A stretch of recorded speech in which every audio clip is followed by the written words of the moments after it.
Bien que Niamey, l'université compte plus de 50 000 étudiants, à 99% musulmans. Donc la tâche et la mission de notre association AMN, parce que c'est l'association de tous les musulmans, chacun est appelé, comme le ministre l'a dit tout à l'heure, à continuer à chercher le savoir jusqu'à la tombe.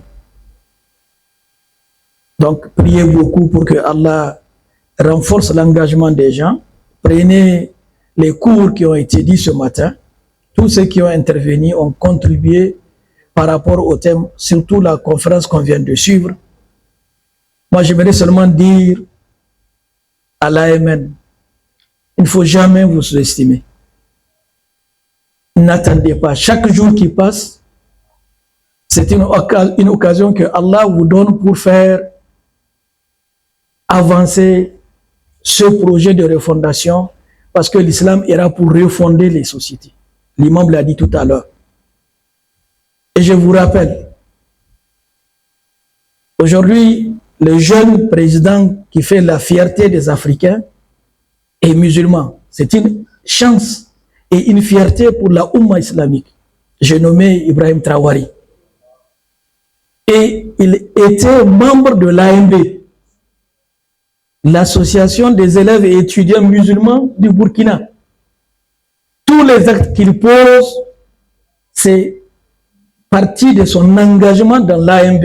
C'est l'AMB qui a contribué à le forger, à le préparer pour cette mission continentale et même humanitaire, universelle qu'il est en train de faire. Nous espérons que, Inch'Allah, dans 10 ans, 20 ans, nous allons dire le président du Niger qui est en train de briller sur la scène internationale et était un des responsables, un des acteurs de l'AMN du Niger, à l'instar de ce que nous sommes en train de vivre. Et la refondation, c'est une occasion, le cheikh l'a dit tout à l'heure, c'est-à-dire Allah a fait de nous des témoins d'un événement historique. Il y a eu des présidents nigériens qui ont essayé, dont le président Tanja. Le peuple n'était pas averti, alerte. Il avait ce projet. Et l'impérialisme mondial ne lui ont pas donné le temps de faire aboutir ce projet. Ils ont comploté avec des Nigériens à l'interne pour étouffer le projet. Avant lui, Ibrahim Ménessar avait essayé. Ils l'ont assassiné. Aujourd'hui que nous avons la chance de vivre cette refondation, il revient à chaque musulman. Je parle de musulmans. Chaque Nigérien citoyen de contribuer pour qu'on arrive à aboutir à des résultats concrets. Je vous donne comme juste 2 témoignages. Les assises et la charte de la refondation. Pendant les assises, quelle fut la fierté de nos cheikhs, nos imams, qui il y a 30 ans, dans les mosquées, je me rappelais les premiers cours des années 1990, de Cheikh Youssouf Hassan Diallo, à la mosquée Ousmane Danfodieu et à l'université, qui nous parlait du projet de l'islam. Il nous a fait rêver. Et aujourd'hui, nous avons vu les étudiants qui étaient à la conférence nationale en 1991. C'est en 1991 que ça s'est passé, ou bien c'est en quelle année? En 1991 que ça s'est passé. Quand un Nigérien s'est levé pour dire Bismillah Rahman, il criait sur lui. Non, ça s'est dépassé. Aujourd'hui, c'est ces étudiants, c'est cette jeunesse musulmane qui, aux assises, devant les télévisions internationales, qui revendiquaient que pour la refondation du Niger, il nous faut une république islamique. 30 ans seulement d'éducation, de formation, d'encadrement que les oulémas ont eu à faire pour la jeunesse, à changer une jeunesse laïque, vraiment complètement absorbée par la civilisation occidentale, à une jeunesse des étudiants musulmans qui portent la foi et qui croient. Les assises ont été un témoignage important pour tous ceux qui ont vécu il y a 30-40 ans pour savoir que la société nigérienne est en train de se réformer en attendant même la réforme de l'État. Le peuple est en avance dans la refondation. Nous avons un exemple. Dans les années 80, la ville de Niamey est truffée de bars. La seule distraction pour les cadres intellectuels francophones, c'est aller tous les jours au bar se saouler. Vous prenez un quartier comme le quartier Nouveau Marché, à chaque coin de la rue, il y a un bar. Et aujourd'hui, retournez dans la ville de Niamey. Aujourd'hui, les bars sont transformés en macaranta. L'exemple, c'est que ici, au Sony, au cinéma Sony, il y a le président qui vient de parler, le président de IKS, c'est un témoignage vivant. Au Marcaz, les gens venaient pour les prêches le jeudi soir. Et à côté, il y a un bar qui dérangeait les gens. Un musulman a acheté le bar et l'a transformé en internat de mémorisation du Coran. C'est ça la réforme. C'est ça la refondation. C'est pas autre chose. Que les gens ne vous parlent pas de politique. Mais qu'est-ce qu'on peut faire en dehors de la politique? Aujourd'hui, nous nous sommes battus ici. Il y a moins de 10 ans. Pour dire que nous sommes en train de partir dans le mouvement LGBT dans notre pays. Nous, dans notre quartier, ici, vers la francophonie, il y a des villas qu'on a louées pour faire venir des homosexuels de l'Afrique, des Camerounais, des Ivoiriens, ils sont parqués chez nous. Et ils ont de l'argent parce que les ONG internationales les prenaient en charge. Et on avait des craintes de perversion pour notre jeunesse. C'est le Niger qui est devenu le carrefour du LGBT. Et regardez les résultats aujourd'hui. Sur les vidéos, on voit des Nigériens, des familles nigériennes, des enfants qui sont parmi nous de notre communauté, des musulmans, avoir le courage de parler à visage de couvert et de revendiquer cette pratique. Et avant, il y a eu le cas de Maradi. La communauté musulmane s'est levée, les oulémas ont prêché.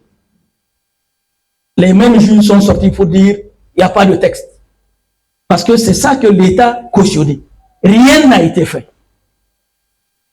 10 ans après, la même scène se répète.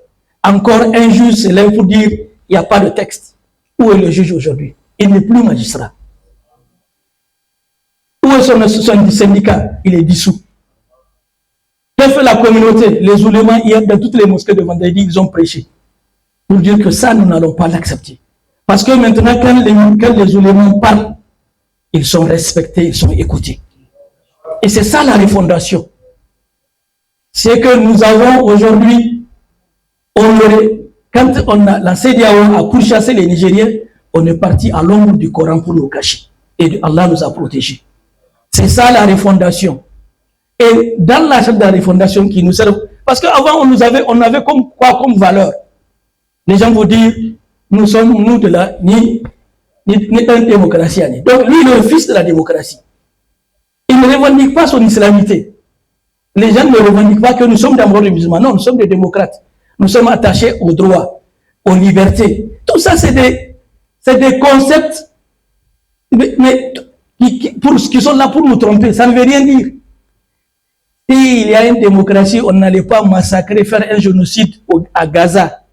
Et le monde observe tous les jours. On a exterminé combien de journalistes qu'on dit qu'ils sont les gardiens de la démocratie et de la liberté à Gaza. Le dernier journaliste qui restait même de la chaîne de Al Jazeera a été assassiné en plein jour devant tout le monde. Où est la justice internationale? Où est la démocratie?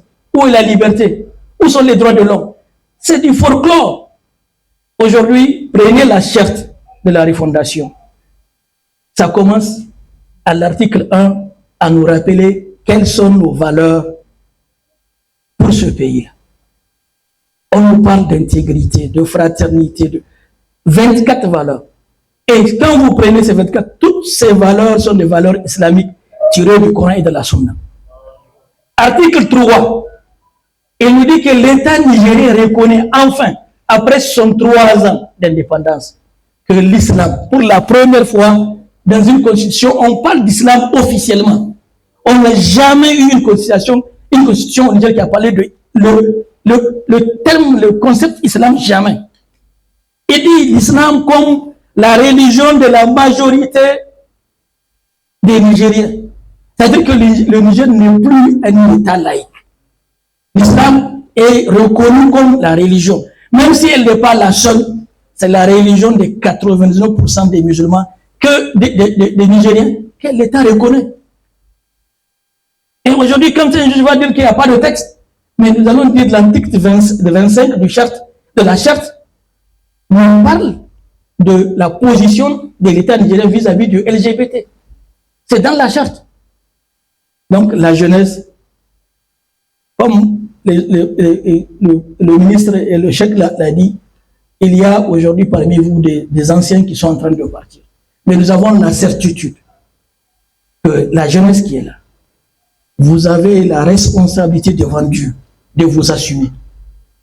Soyez les acteurs, les défenseurs de notre projet de réforme, de refondation. Et si nous sommes aujourd'hui 3 pays, dans quelques années, on va être les pays majoritaires du continent africain. Il faut toujours un noyau, un début pour commencer. Le Tchad est déjà à la porte, le Togo n'est pas loin, et d'autres pays, peut-être avec le changement, vont nous rejoindre. Et nous allons connaître, Inch'Allah. Non seulement, aujourd'hui, c'est maintenant que le Niger est devenu un pays islamique. Le ministre de la Justice l'a dit à la télévision nationale. Vous pensez qu'au temps de la démocratie, un ministre osera dire que le Niger est un pays islamique. Il n'a pas dit un pays musulman. C'est différent. Quand on dit musulman, c'est un pays où il y a des musulmans. Mais quand on dit un pays islamique, ça veut dire que c'est un pays qui est conforme aux réalités islamiques, au Coran et à la Sunna. Et après, il continue pour dire, avec 82% de sa population qui est musulmane. Donc, nous avons aujourd'hui le devoir de ne pas attendre. N'attendons pas, travaillons, préservons nos acquis et il faut construire, soyez des bâtisseurs pour que, Inch'Allah, dans 10 ans, dans 20 ans, d'abord, l'espoir économique est permis. Dans 10 ans, si Dieu nous donne la chance de continuer la réformation, nous allons sortir de la pauvreté. Mais il y a des projets structurants qui font de la refondation la souveraineté, non seulement financière, économique, alimentaire, énergétique. Et la jeunesse va avoir de l'emploi. Il y a de l'espoir, mais tout doit se faire sous la bannière du Coran et de la Sunna. Il faut nous engager, il faut nous organiser, il faut participer et il faut patienter. Ne jamais trahir sa nation, son peuple et sa foi. Les gens sont exposés aujourd'hui. Il n'y a pas longtemps, quelqu'un m'a appelé des États-Unis par téléphone. Il veut me convaincre que je dois changer ma position. Je ne le connais pas.